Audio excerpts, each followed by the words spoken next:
ఆదికాండము 28వ అధ్యాయం 12 చూద్దాం. అప్పుడు అతడు ఒక కల కనెను. అందులో ఒక నిచ్చెన భూమి మీద నిలవబడి ఉండెను. లాడర్. దేవుడు చెప్తున్నాడు, యాకోబు నువ్వు ఒంటరివాడివి కాదు. ఈ రోజు నుంచి నువ్వు ఒక వారం రోజుల ముందు ఆశీర్వాదం పొందావు. ఈ రోజు నుంచి ఆశీర్వాద కనెక్షన్ ఆరంభమైంది. నీకు నాకు నేను ఆశీర్వదించడం మొదలు పెడతా. You are under my protection even though you are alone. నీ కష్ట సమయంలో, పోగొట్టుకున్న సమయంలో, బాధల్లో, వేదనల్లో విశ్వాసికి అటువంటివి ఏంటో తెలుసా? ఆశీర్వాద ఆరంభ గడియలు, వాగ్దాన ఆరంభ గడియలు, దేవునితో నూతన సహవాసము పొందే గడియలు, కొత్త స్థాయికి వెళ్ళే గడియలు, నీ అంతటి నువ్వెవరో తెలుసుకొని ఆశీర్వదింపబడిగా మారుట ఆరంభమయ్యే గడియలు. అందుకే చెప్పాను, ఒక సమస్య వచ్చినప్పుడు అది నువ్వు చేసుకున్నదవు, ఎవరు చేసుకో. ఒక రకంగా చూస్తే యాకోబే చేసుకున్నాడు ఈ సమస్య. మోసం చేసినట్టే. తల్లి చెప్తే చేసేస్తాడా?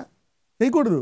తల్లి చెప్పని తండ్రి చెప్పని వాళ్ళకంటూ మైండ్ ఉంటుంది కదా, అమ్మో చేయను మోసం అన్నారు. కానీ అక్కడ తనకు గిల్టీ చేసేసాడు. He did it. కొంచెం ఆశపుట్టినట్టుంది, ఆశీర్వాదమే కదా. It's not God's will to do as mistake. దేవుడికి అలా చేయకుండా, అబ్రహాం కూడా అలా చేయకుండా, ఇస్సాక్ అలా చేయకుండా, యాకోబు అలా చేయకుండా చక్కగా ఉండాలనేటువంటిది దేవుడి చిత్తం. ఎంతమందికి అర్థమైంది? మిస్టేక్ అంటే నీలో బలహీనత బయటపెట్టి తర్వాత బలహీనతను దేవుడు బలంగా మారుస్తాడు. పౌలు అంటాడు, నేను పిల్లవాడయ్యాను అయినా నేను విడిచిపెట్టలే దేవుడు, ఇప్పుడు పెద్దవాడయ్యాను. అలా అదే దేవుడు ఇప్పుడు కూడా నాతో అలాగే ఉన్నాడని చెప్తున్నాడు పౌలు. సంఘానికి అలాగే మాట్లాడుతున్నాడు. నేను పిల్లవాడిగా ఉన్నప్పుడు నా బలహీనతలు చూసి మీరు నన్ను విక్రించలే, అప్పుడు దేవదూతలాగే చూశారు, ఇప్పుడు ఇలాగే చూస్తున్నారు. You need to have a very strong spirit like that to know it. Okay, I don't know ఎవరికేం ప్రాబ్లమ్స్ నాకు తెలియదు. ఓకే, మీరు కొత్త స్థాయికి వెళ్తున్నారు. Your problems are shifting in a new level. Connection, blessing, reality this year. ఆదికాండము 28వ అధ్యాయం 28-15 వచనం. ఇదిగో నేను నీకు తోడై ఉండి నీవు వెళ్ళు ప్రతి స్థలమందు నిన్ను కాపాడుచు ఈ దేశమునకు నిన్ను మరల రప్పించదను. నేను నీతో చెప్పినది నెరవేర్చు వరకు నిన్ను విడువనని చెప్పగా. ఆశీర్వాదం యొక్క సామర్థ్యము, ప్రవచనము యొక్క సామర్థ్యము, వాగ్దానము యొక్క సామర్థ్యము. వాగ్దానము ఎంత గొప్పది! The power of a prophecy. ఏంటి the power of a prophecy? ఒక వాగ్దానము నీవు దేవుడు అంటే దేవుడి నుంచి నువ్వు ప్రార్థించినా మొరపెట్టినా ఒక వాగ్దానం పొందుకునే వరకే. ఆ వాగ్దానం ఒకవేళ పొందుకున్నావు అనుకోండి, దాన్ని నెరవేర్చే వరకు దేవుడి బాధ్యత. ఏమన్నా, నీకు నేను తోడుగా ఉండి నీవు వెళ్ళు ప్రతి స్థలమందు కాపాడుచు నీ దేశమునకు నిన్ను మరల రప్పించేదను. నేను నీతో చెప్పింది చేయు వరకు, నెరవేర్చే వరకు నేను విడవను. సో అంటే ఆయన ఇచ్చే మాట ఇచ్చే వరకు మనం కష్టపడాల, తర్వాత ఆయన చూసుకుంటాడు.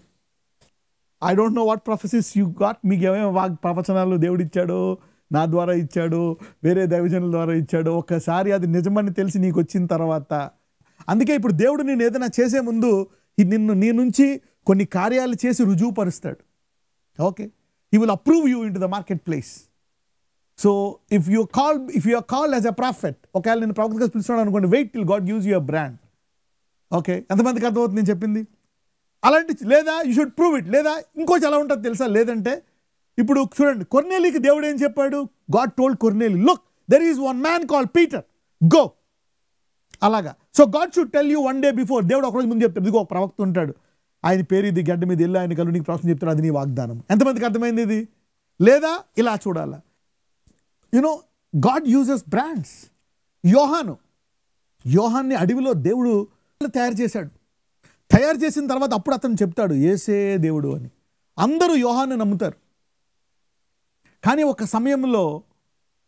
సమయంలో ఏమవుతుందంటే, మరి యేసు ప్రభు వారి మీద నిందలు ఎక్కువేసేసి ఆయన చంపేద్దామని చూసినప్పుడు, ఈయన అసలు ప్రవక్త కాదా, ఈయన దేవుని కుమారుడా కాదా, ఇది నిజమా కాదా అంటున్నప్పుడు ఆయన వెళ్ళి యోహాను ఎక్కడైతే బాప్తిజం ఇచ్చాడో ఆ స్థలంలోకి వెళ్ళి అక్కడ ఉంటాడు. ఎందుకు? ఈ యోహానికి ఒక బ్రాండ్ ఉంది, ప్రవక్త ఇతను చెప్పింది నిజమని, యెషయా చెప్పిన ప్రవక్త. సో ఆ బ్రాండ్ ప్రకారము మరి మీరు నన్ను తిరస్కరిస్తున్నారు, కానీ దీని ప్రకారం ఏమంటారు? ఈ వాక్య ప్రకారం, ఈ యెషయా ప్రకారం, వాక్యానుసారంగా దేవుని ప్రకారం కూడా నేనే అని చెప్పడం కోసం నేను యోహాను అంటాడు. యోహాను 10:37, నేను నా తండ్రి క్రియలు చేయని ఎడల నన్ను నమ్మకుడు. అక్కడ మరి ఒక కొంచెం కాంట్రడిక్షన్ వచ్చేసింది అనమాట, కొంచెం ఇబ్బంది వచ్చేసింది. నేను నా తండ్రి క్రియలు చేయని ఎడల నన్ను నమ్మకుడి, చేసిన ఎడల నన్ను నమ్మకున్నాను, తండ్రి నా యందు నేను తండ్రి యందు ఉన్నామని మీరు గ్రహించి తెలుసుకున్నట్లు ఈ క్రియలైనా చూసి నమ్మండి. అయినా నమ్మట్లేదు వాళ్ళు. చూద్దాం. వారు మరలా ఆయనను పట్టుకొని చూచిరి కానీ ఆయన వారి చేతి నుండి తప్పించుకో. అంటే వాక్యం ఎక్కట్లేదు వాళ్ళకి. ఓకే, అద్భుతాలు ఎక్కట్లేదు, ప్రవచనాలు ఎక్కట్లేదు, కానీ వాళ్ళు యోహాన్ని ప్రవక్తగా గుర్తించారు. అందుకని యేసువారు ఏం చేస్తారు చూద్దాం ఒకసారి. 40 యోర్దాను అద్దరిన యోహాను మొదట బాప్తిజం ఇచ్చున్న స్థలమునకు ఆయన తిరిగి వెళ్ళి అక్కడ నుండెను.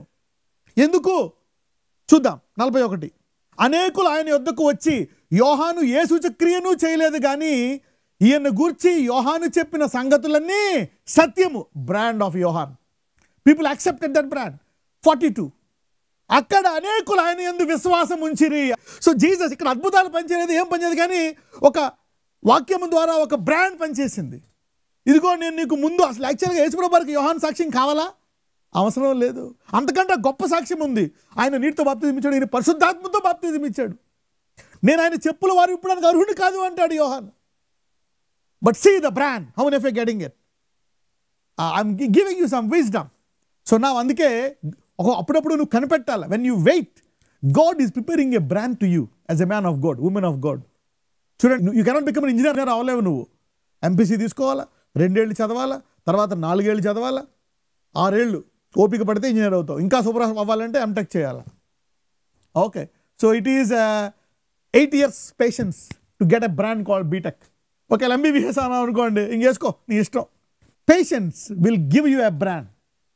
అప్పుడప్పుడు దేవుడు వెంటనే ఇవ్వట్లేదు అనుకోవద్దు. God is preparing you. God is preparing you. చూద్దాం.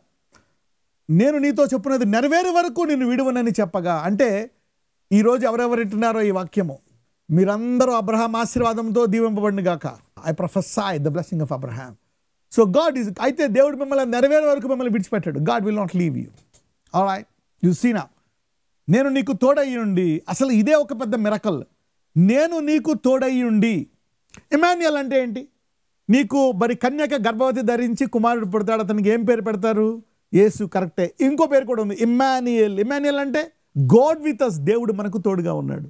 భూమి ఆకాశములు సృష్టించిన దేవుడు నీకు తోడుగా ఉంటే that's a different issue now. అంటే ఈ లెక్కన మనం నేర్చుకోవాలా కదా. We need to learn from God. అందుకే అంటాడు, ఎందుకు రావు బ్లెస్సింగ్స్ అంటే, ఇక్కడ ఏంటంటే దేవుడు you need to accept me, నన్ను తెలుసుకొని, నన్ను వెంబడించి, నా కాడి పోసుకొని, నా వద్ద నేర్చుకొని, తర్వాత నీకు విశ్రాంతి వస్తుందండి. It is a learning process.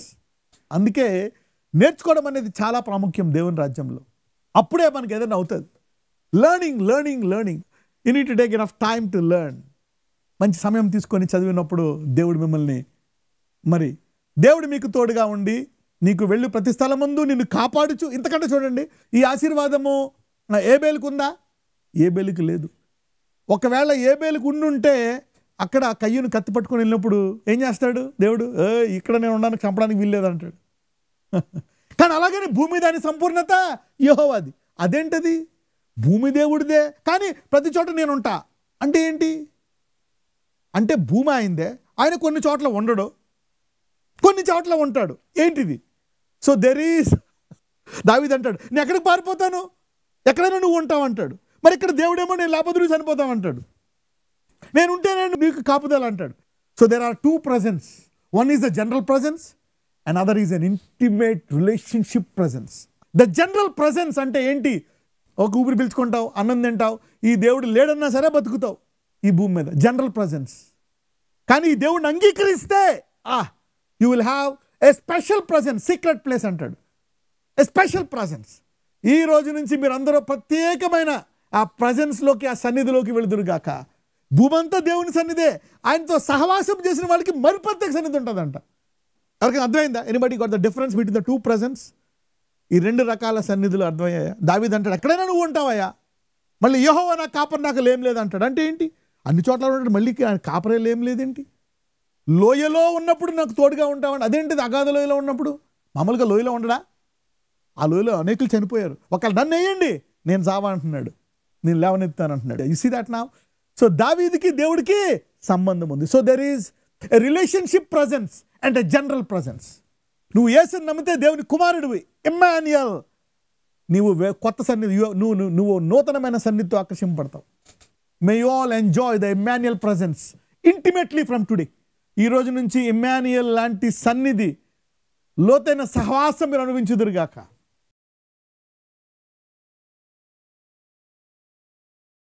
నజరేయుడైన యేసయ్య, ఇదిగో ప్రభువా నీ బిడ్డల కొరకు ప్రార్థిస్తున్నాను.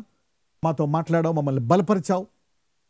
ఇదిగో ప్రభువా మరొకసారి ఎవరెవరైతే వారి కష్టాల్లో ఉండి ఆ కష్టకాల జ్ఞాపకాలు ఇంకా వారి జీవితంలో ఉన్నాయో, ఆ గతము ఆ ప్రస్తుతము వారిని అధిగమించాయో, మళ్ళా వారు ఆశీర్వదించబడ్డారని వారి ఆశీర్వాదాన్ని వారికి మీరు జ్ఞాపకం చేయండి నాయన. Refresh the promise like Jacob.